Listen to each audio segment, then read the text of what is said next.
Prologue of Pip-Bucks and Cutie Marks.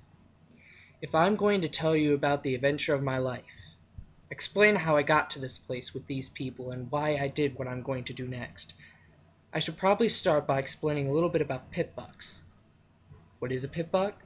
A Pip-Buck is a device, worn on a foreleg just above the hoof, issued to every pony in a stable when they become old enough to start work.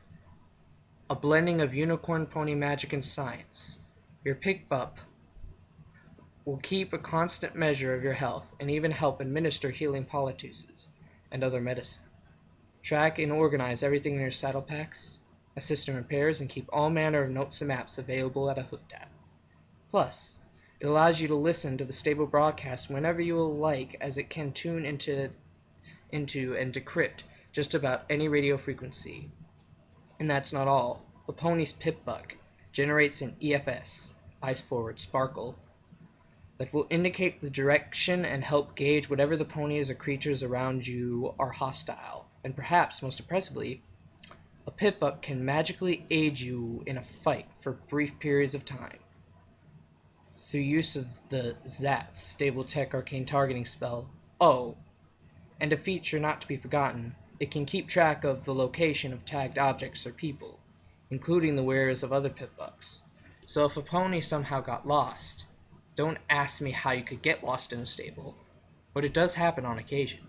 Then any pony who knew the lost pony's tag could find that instantly.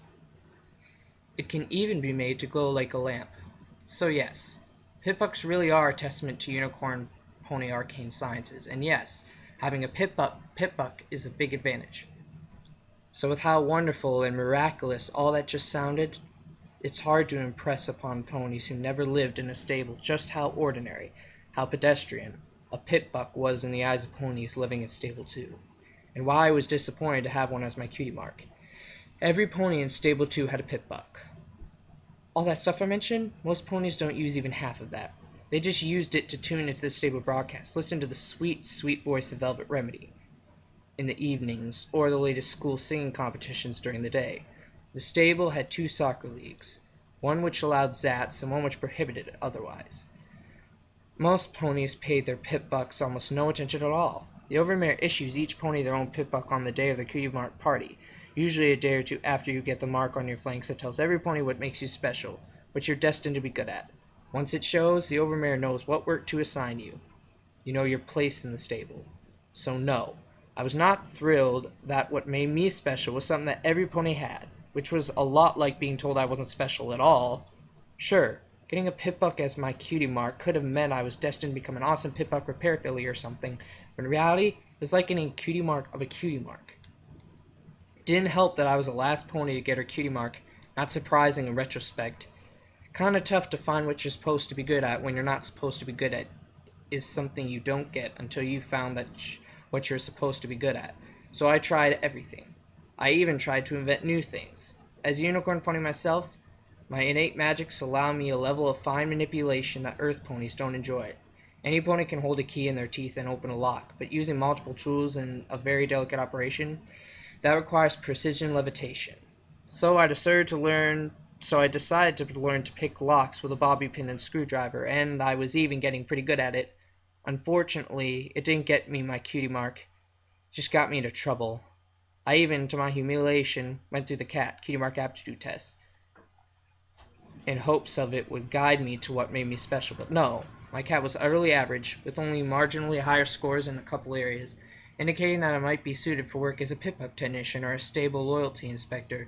2 options, I should note, that were even less impressive when you consider that it was generally expected that unicorn ponies would go into either technical or administrative work, that is, except the unicorn ponies who are natural artists like Velvet Remedy.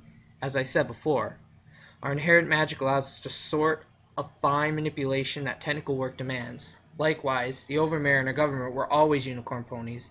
It is the Overmare's unicorn magic, after all, that creates the false sunlight used to grow our underground apple orchard, and while our apples might not look like those beautiful red things in old books, they were what keep us alive. It was only because they let me try my hooves at both positions that I gained access to a Pip-Buck before receiving my own. Otherwise, I might never have gotten my cutie mark. Oh, my name is Little Pip. Go figure. I was given the name because I was the youngest and the smallest, and even my mother had the good sense not to call me Pipsqueak. Not that I don't love her, but when a Philly's cutie mark is a glass of hard apple cider. Anyway, funny how names like that turn out sometimes. Pleased to meet you. Here's my story. End of prologue. Fallout Equestria.